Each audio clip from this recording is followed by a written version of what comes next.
הזאת, אבל אני שמח שלקראת הסוף לקחנו את העניינים לידיים, הצלחנו כדורגל טוב וניצחנו. כן, זה היה חלוץ רמת גן מאור גולן שכבר עלה עם שתי קבוצות בני יהודה וכוח עמידה רמת גן, ועוד אירוע שהייתי בו יום שישי בערב, הדרבי של ראשון לציון בכדוריד, שתמיד היה מותח, צמוד ולעיתים אפלים.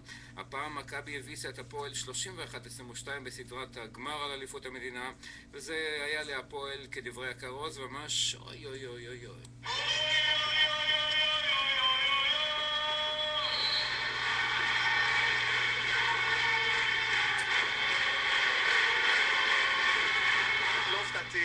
מאיתנו, אנחנו באנו, אתה יודע, הלך לנו טוב. הדינמיקה הלכה לטובתנו, הצלחנו לרכב על המומנטום חצי שני. זה נהדר, וזה באמת לא מבטיח שום דבר ליום שלישי. יום שלישי משחק מספר 2 בסדרה, זה היה יואב נאמן, שחקן מכבי ראשון. צמד הטניסאי מנדירם ויוני ארליך הפסידו בגמר טורניר רמת השרון, ולסיום באנגליה, כדורגל ליברפול עם יוסי בניון ניצחה את וסטהאם 3-0, והיום יערכו שני משחקי דרבי, הדרבי של מנצ'סטר בין היונייטד לסיטי וארסנל צ'לסי.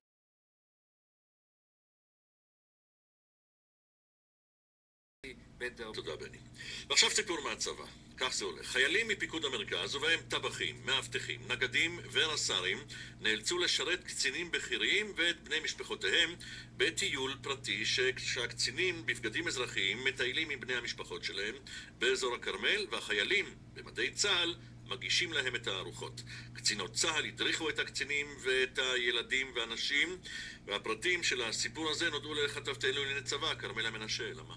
בטיול השתתפו הקצינים הבכירים בפיקוד המרכז, הם הגיעו עם בני המשפחה, היו שם תינוקות, ילדים ונשים. הטיול או הגיבוש התקיים ביום שישי מהבוקר ועד לשעות הצהריים.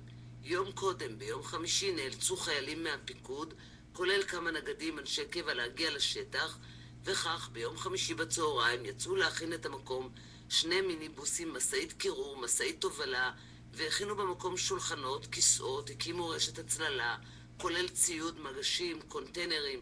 החיילים, כולל 3 מאבטחים מחטיבת הצנחנים שהורדו מהסדק של השמירות, נשארו לישון בלילה באחד המבנים באזור. הם התעוררו ב5 בבוקר, הכינו ארוחת בוקר, סלטים, קורסונים, חביתות, וקיבלו בשעה 9 בבוקר את הקצינים הבכירים שהגיעו בבגדים אזרחיים עם בני המשפחה. החיילים היו במדים, הקצינים ובני המשפחות והילדים יצאו לטייל בנחל המערות ובנחל אורן. קצינות מהפיקוד הדריכו אותם, ו3 מאבטחים כאמור הבטחו אותם. בינתיים החיילים ניקו את השטח, אספו את ההשפעה והכינו את ארוחת הצהריים. החיילים חתכו סלטים חדשים, הכינו בשרים על האש. כשהקצינים ובני המשפחות ירדו מ3 האוטובוסים, הכל היה מוכן, הם אכלו צהריים והתפזרו. החיילים ניקו את השטח, אספו את ההשפעה, ארזו את השולחנות והכיסאות, שטפו את הכלים, הורידו את רשת ההצללה, העמיסו על המסעית וחזרו סמוך ל5 לבסיס. כאמור, בין החיילים ששרתו את הקצינים היו גם אנשי קבע, רס"רים ונגדים שנאלצו להישאר בשטח במקום לצאת הביתה. אפילו קצין בכיר אחד לא שאל שאלות, לא חשב שזה לא ערכי, לא חשב שזה לא מוסרי. ביזיון, אמרו החיילים, אבל אין לנו מה לעשות. תגובת דובר צה"ל. ביום שישי האחרון התקיימה פעילות המתקיימת אחת לשנה לקצונה הבכירה בפיקוד המרכז מרמת אלוף משנה ומעלה בנחל המערות. כדי לחסוך בעלויות ולהימנע מהשכרת קייטרינג אזרחי הוזמן מזון ממקורות הפיקוד בלבד. הפעילות הוגדרה פעילות צבאית והסתיימה טרם כניסת השבת. פעילויות מעין אלה הינן שגרתיות ובהן משתתפים דרך קבע חיילים וקצינים בכל רמות הפיקוד. כתבתנו מעירה כאן כי לא ניתנה תשובה לשאלה מדוע חיילי צה"ל צריכים לשרת במדים תינוקות, נשים, ילדים וקצינים בבגדים אזרחיים, אם זו פעילות צבאית, כפי שמספר לנו דובר צה"ל. זהו. 19.5 דקות לפני 8 עכשיו, צריך רק לקוות שלא הוגשו שם דגים בסעודות לקצינים, כי סכנה נשקפת לחייהם של בני זוג מקריית ים, לאחר שהם אכלו דג רעיל. בני הזוג אושפזו בבית החולים רמב"ם בחיפה, והדיווח הבא הוא של כתבנו בחיפה, דורון שפר. סכנה נשקפת לחייהם של בני זוג בן 47 מקריית ים, אשר לקו בהרעלה קשה ככל הנראה בשל דג רעיל שאכלו אתמול אחר הצהריים. זמן קצר לאחר שסיימו את הארוחה חשו ברע ומיהרו להתקשר למגן דוד אדום. כשהגיע הצוות הרפואי סיפרו השניים כי אכלו דג. הם הועלו על האמבולנס בדרכם לבית החולים, וכעבור זמן קצר מאוד חלה החמרה במצבה של האישה והיא איבדה את הכרתה.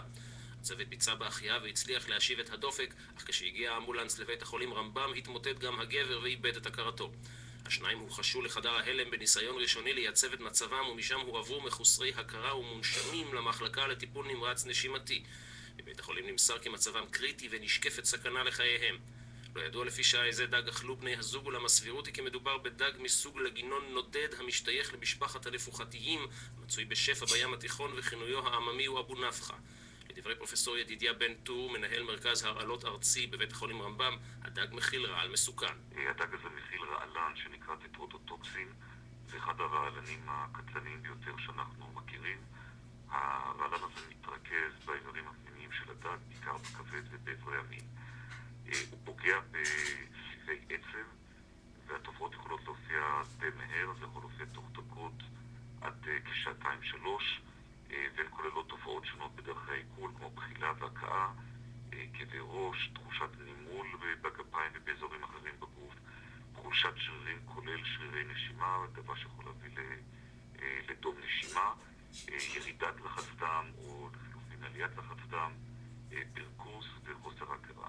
לרעל מסוג זה אין נוגדן מוכר, והטיפול האפשרי היחיד, מציין פרופסור בן טור, הוא הנשמה, השגחה צמודה והמתנה עד שתחלוף השפעתו והחולים יתאוששו. 17 לפני 8 בפקיסטן מתפשטת הלחימה בין הצבא לטרוריסטים של אל-קאידה ל4 מחוזות בצפון מערב המדינה לאורך הגבול עם אפגניסטן.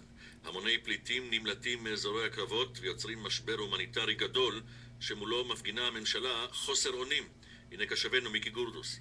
ההנהגה המדינית של פקיסטן לוחצת על מפקדי הצבא לסיים במהירות האפשרית את חיסולם של הטליבן ואל-קאידה בעת שהקרבות מתפשטים ל4 מחוזות בצפון מערב פקיסטן, דיר, בונר, סוואט ומקלנד.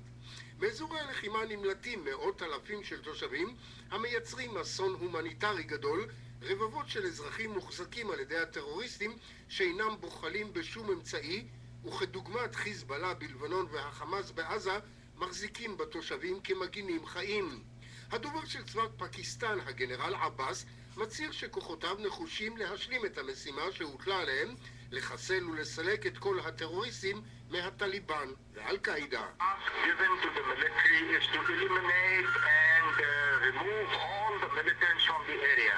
So therefore the military is going to eliminate the militants from the valley, where the valley secure that and allow the civil administration to return, the peace to return. בראש ובראשונה הצבא יחסל אותם בעמק סוואט, יאבטח את האזור ויאפשר לממשל האזרחי לשוב ולתפקד ולפליטים לחזור לבתיהם. והגנרל עבאס מודה עם זאת כי המצב בעיר מינגורה שאכלסה 700,000 תושבים וכשליש מהם נמלטו ממנה קשה ביותר. הטרוריסטים שולטים ב-50% מהעיר, הם מתבצרים בבניינים, מקשו את הכבישים ומלכדו את העיר כולה. צבא פקיסטן משתמש במטוסים ובמסוקי קרב ומל"טים אמריקנים, משגרים טילים לעבר יעדים המשמשים את בכירי אל-קאידה והטליבן. אתמול חוסלו 9 כאלה. המערכה בפקיסטן עדיין רחוקה מהכרעה, וכיוון שמדובר במדינה עם נשק גרעיני, העולם עוקב אחריה עם חששות כבדים מאוד.